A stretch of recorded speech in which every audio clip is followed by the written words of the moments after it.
ஸ்ரீ ஸ்மார்த்த சம்பிரதாய தியான ஸ்லோகங்கள். ஸ்ரீ விக்னேஸ்வர தியானம். சுக்லாம்பரதரம் விஷ்ணும் சசிவர்ணம் சதுர்புஜம் பிரசன்னவதனம் த்யாயே சர்வ விக்னோபசாந்தயே. வாகீஷாத்யாசு மனஷः சர்வார்த்தானாமுபக்ரமே யம் நத்வா கிருதக்ருத்யாः சுதம் நமாமி கஜானனம். ஸ்ரீ சரஸ்வதி பிரார்த்தனா. தோர்பிர்யுக்தா சதுர்பிஹ ஸ்படிகமணிமயீ மக்ஷமாலாம் ததானாம் ஹஸ்தைநேகேன பத்மம் சதமபி சசூகம் புஸ்தகம் சாபரேண பாஷாகுந்தேந்து சங்க ஸ்படிகமணிநிபாபா சமானா சமானா சாமே வாக்தேவதேயம் நிவசது வதனே சர்வதா சுப்ரசந்தா. ஸ்ரீ வால்மீகி ஸ்துதி. கூஜந்தம் ராம ராமேதி மதுரம் மதுராக்ஷரம் ஆருஹ்ய கவிதா சாஹாம் வந்தே வால்மீகி கோகிலம். வால்மீகேர்முனிசிம்ஹஸ்ய கவிதா வனசாரிணः शृण्वन् रामकथा नादं को न याति पारं गतिं. यः बिबन् सततं रामचरितामृत सागरम् अतृप्तस्तं मुनिं वन्दे प्राच्छेदसमकल्मषम्. श्री हनुमत् स्तुति. कोष्पदिक्रूधवाराशिं मशकीकृतराक्षसं रामायण महामाला रत्नं वन्दे नीलात्मजम्.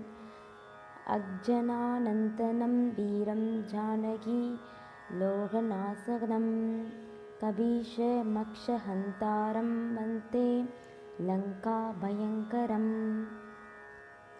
उल्लङ्घ्य सिन्धोः सलिलं सलिलं यः सोऽहवह्निनं जनात्मजायः आदाय तेनैव ददाह लङ्कां नमामि तं प्राञ्जलिराञ्जनेयम्.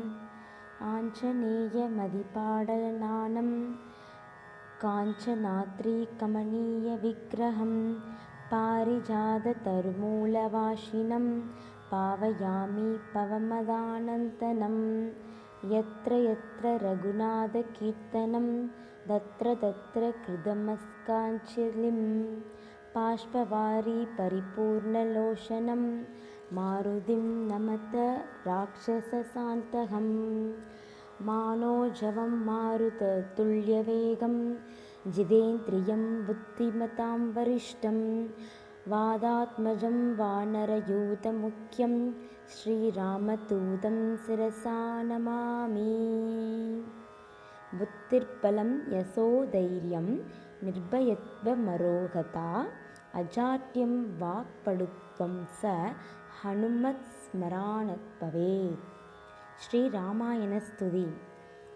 यः कर्णाञ्जलिसम्पूढैरहाः सम्यक् बिभद्रायदत्रात् वाल्मीकेर्वदनारविन्दकलितं रामायणक्यं मधुः.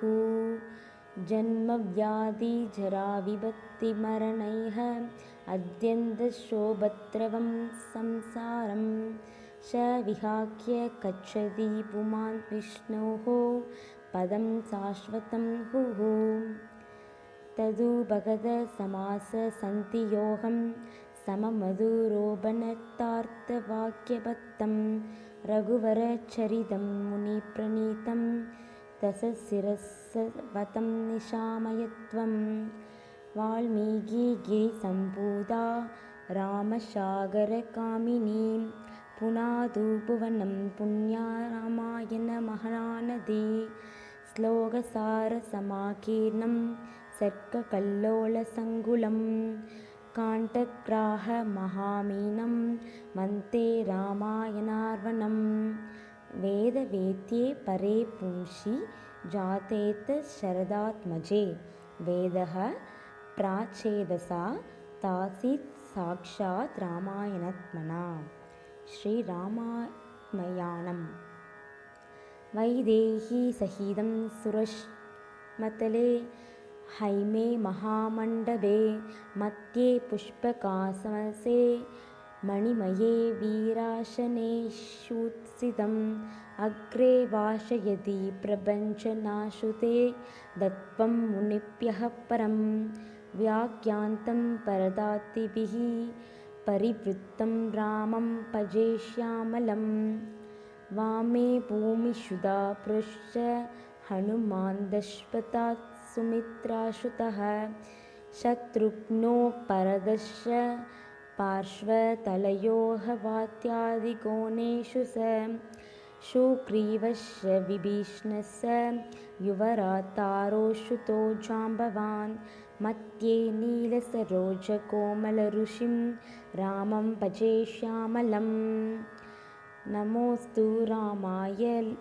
सलक्ष्मणाय देव्यै सदस्यै जनकात्मजायै नमोऽस्तु रुद्रेन्द्रयमाप्निलेभ्यो नमोऽस्तु चन्द्रार्कमरुत्कणेभ्यः।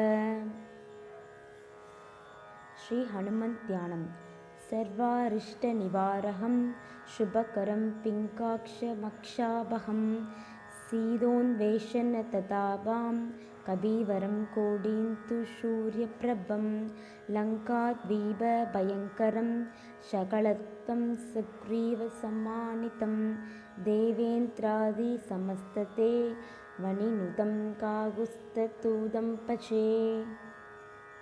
பாராயணம் முடிந்த பின் ஸ்வஸ்தி பிரஜாப்யः பரிபாலயந்தாம் ஞானத்யேன மார்கேண மஹீம் மஹீஷா கோப்ரஹ்மாணேத்யः சுபமஸ்து நித்யம் லோகாः சமஸ்தாः சுகினோ பவந்து காலே வர்ஷது பர்ஜன்த்ய ப்ரீத்திவி சஸ்யசார்சீலினி तेषोऽयं शोभरहितो ब्राह्मणाः सन्तु निर्भयाः अर्बुत्राः पुत्रिणः सन्तु पौत्रिणः अतनाः सदानः सन्तु जीवन्तु शरदां शतं शरिदं रघुनाथस्य शतकोटिप्रविस्तरम् एकैकमक्षरं प्रोक्तं महापातकनाशनं शृण्वन् रामायणं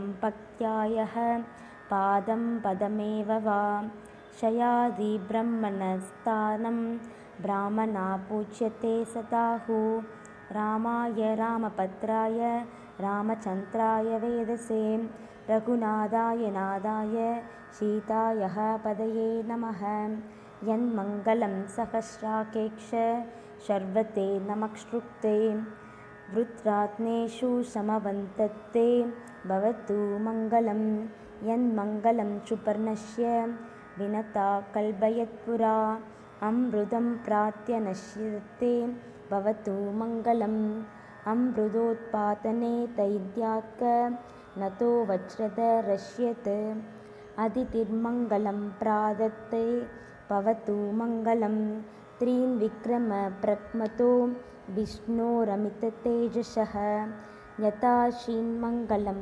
रामदत्ते भवतु मङ्गलं ऋतवः सागरात् विभो वेतालोकदिशस्तदे मङ्गलानि महाबोहोदि सन्तु तव सर्वदा श्रीरामचन्द्रः स्तवारिजात समस्तकल्याणगुणाभिरामः सीतामुहाम्बोरुहसञ्चरीको निरन्तरं मङ्गलमादनेतु कायेन वाचा मनसेन्द्रियैर्वा बुद्ध्यात्मना वा प्रकृतेः स्वभावात् करोमि यद्यत् सकलं परस्मै नारायणायेति समर्पयामि।